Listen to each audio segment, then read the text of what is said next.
Hell Let Loose's Update 17 brought us changes to the Flamethrower, structure durability, new ways to gain XP, and of course the new Tobruk Map. On the surface, I think this has been a pretty good update, but if we scratch at that surface, I think we find some real issues that need to be addressed. And that's exactly what we're going to talk about, so stick around. What did he say his name was?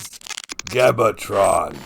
Hello everyone, I am Gebatron. Before you watch this video, you should really watch the video at the top right first, as that one goes through all the changes I could find in Update 17. That way you'll be up to speed and better understand where I'm coming from here, as I won't be spending a lot of time detailing those changes in this video. We are also doing a giveaway. I have 4 Steam keys for the Western Desert Campaign Units DLC, which includes cosmetics for both the British and the Deutsches Afrika Corps, and we will go over the details on how to enter that towards the end of the video. Okay, I'm going to start with Tobruk. I think Tobruk is a pretty solid map. It kind of has a little bit of everything, and probably my favorite thing about it is the amount of open buildings that can be occupied, especially down here in King Square. There were many times my squad would run into an occupied building, MG in the window or something like that, and we had to make a plan and work together not only to clear it, but even to just approach it. The way these buildings fit in with the design of the map feels much different than that of earlier Hell Let Loose maps, where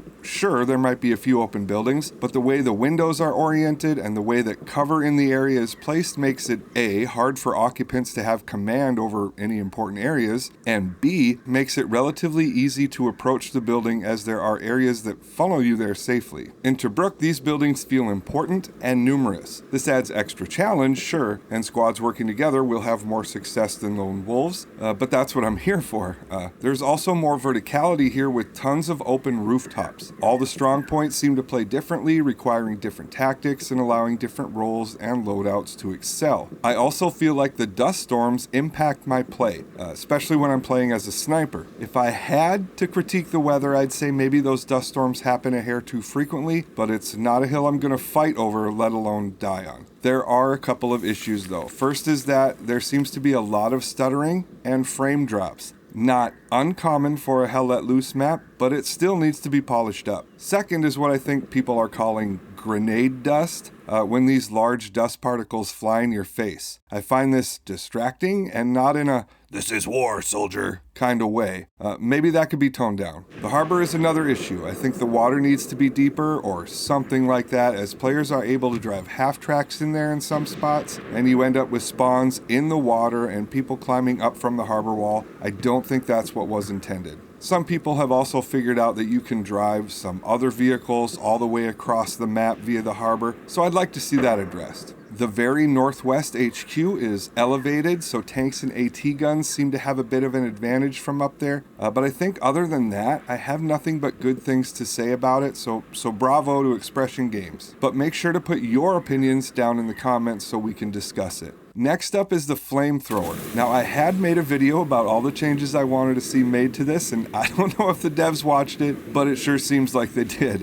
You can check that out at the top right if you want, but range was increased to 35 meters, and I think that's pretty close to perfect. They added suppression to it, which was absolutely necessary. Now, we can argue about the intensity of that suppression. Like, I'm not going to complain too much about it, but if I was nitpicking, I would ask for either the intensity of the suppression to be increased, or the distance from the player at which the suppression begins to be increased a little, or both. But it does have suppression now, which is excellent. The Flamethrower is also much more destructive, and this seems to be a topic of contention for some players. Like, some players are complaining about how it can now destroy nodes and supplies, etc. And I don't think the problem here is that it can destroy, these things that you'd expect it to destroy. I think the problem is how it destroys those things. That being instantly. I'm 100% on board with what it can destroy, but it needs to take a little more fuel to do it. I don't know how that could be implemented without adding some kind of health to these things, like how it works when destroying light vehicles and such, but I do think this aspect of it needs to be refined. One other thing I would still like to see is an increase in burn time for the flames. It remains at 10 seconds, and I'd like to see this increased as the Flamethrower is also an area denial weapon, and this would help it perform in that role. Even a small bump to like 12 seconds I think would be okay, maybe 15, I don't know. Another thing I'd like to see is fire spread on certain surfaces. I do not think that's something we will ever get, but it would be cool. Biggest issue with the Flamethrower right now is the instant destruction though. So still not ideal, but overall a 100% improvement. The final critique I have about this isn't with the Flamethrower itself, but with the changes to it. I did expect Molotov cocktails to get changes as well. The Soviets don't get access to a Flamethrower, and fire is fire, so I think the next update needs to bring the same destruction the Flamethrower has to the Molotov cocktails. Next is Precision Strike, and I don't know what made me think this, but somehow I thought that with the introduction of it being able to destroy defenses, we would also get an improvement in its performance, and that just does not seem to be the case. It's still just as janky as ever. On top of that, I'm not the biggest fan of how it destroys those structures. Right now the bombs fall and just remove the structures, but the blast still doesn't pass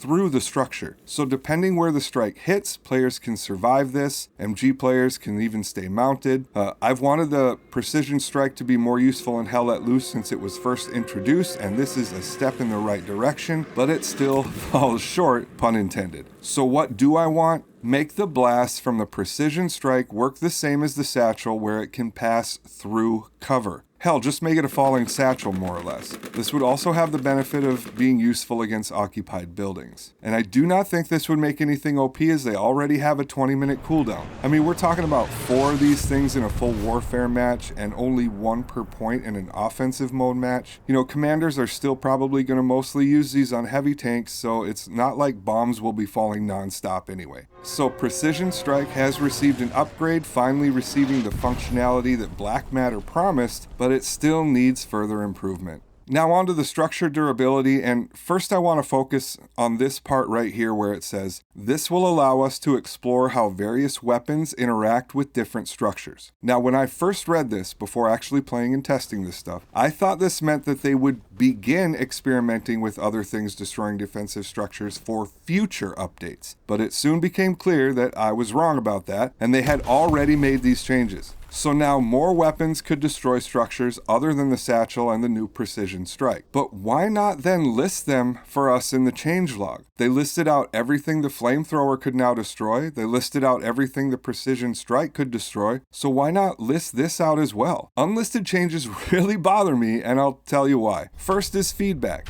We can't give feedback on the stuff we don't know has been changed. If this stuff would have been listed in the changelog for the public tests prior to launch, then A, we could have spent some time trying to interact with it, which is what I thought was the whole point, and B, we could have already told you that having heavy tanks be able to destroy everything other than level 3 bunkers was a bad idea. That would make building anything but level 3 bunkers next to useless. Now, a single Tiger can lob 2 or 3 shells and completely destroy in seconds what took others a lot of time and effort to make. And heavy tanks aren't rare like Precision Strikes, nor do they have to get close like a satchel. Another reason I don't like unlisted changes is because it leaves certain players behind. Sure, the competitive teams all have private servers where they go in and test this stuff. I have a private server where I can go and figure it out. But what about, Bob the Blueberry, who can only play for a few hours a week? Why can't they just know how the game works? Now, I believe in skill gaps, but that should be in the application of mechanics, not the knowledge of them. For example, information on where a good spot for a garrison is should come from consideration and experience, but the info on how to build a garrison is something that all players should have access to. All this is why you should also subscribe to my channel, as that's one of the things I've spent a significant portion of my time trying to combat. And speaking of things I regularly combat, the last reason I don't like unlisted changes is that it leads to more myths, and I've already seen them pop up around this topic in regard to what destroys what. Okay, now that's off my chest. I think too many things can destroy these structures now. I think rockets destroying them doesn't do anyone any good, so eliminate that ability. I understand why it makes sense for artillery to destroy level 1 structures on paper, but I don't think it works well for Hell Let Loose. Then probably the easiest thing to do is change the level 3 barricade and Belgian gates and hedgehogs from medium durability to heavy durability so that the heavy tank can't get those. It could still get get barbed wire and level 2 structures, and even then I think that's on the verge of being too much, but I think that would at least be a good balance, a good place to start and see how it plays for a while. But if I'm being honest, I don't think the best way to deal with structures is durability at all, but rather with bullet penetration as was initially intended. And I won't go into that in detail here because I already did in the video at the top right, so go check that out after you're done here. So I'm disappointed in how this was handled, and I think the way they have it now actively hurts the game by making it just not rewarding at all to build anything other than level 3 bunkers. But having said that, let's go back to what they wrote. This will allow us to explore how various weapons interact with different structures. The key word here is explore, which indicates to me that they are absolutely open to feedback and willing to make changes here based on that feedback. So make sure to comment below, or if you don't want to comment here, then go to the Hell Let Loose Discord, which I have linked in the description, and put your feedback there, and let's get this fixed. Thank you in advance for doing that, and you don't have to agree with me. Just get your feedback in. Last thing I'll cover are the changes to gaining XP. Gaining XP for accurate pings and marks on infantry, light vehicles,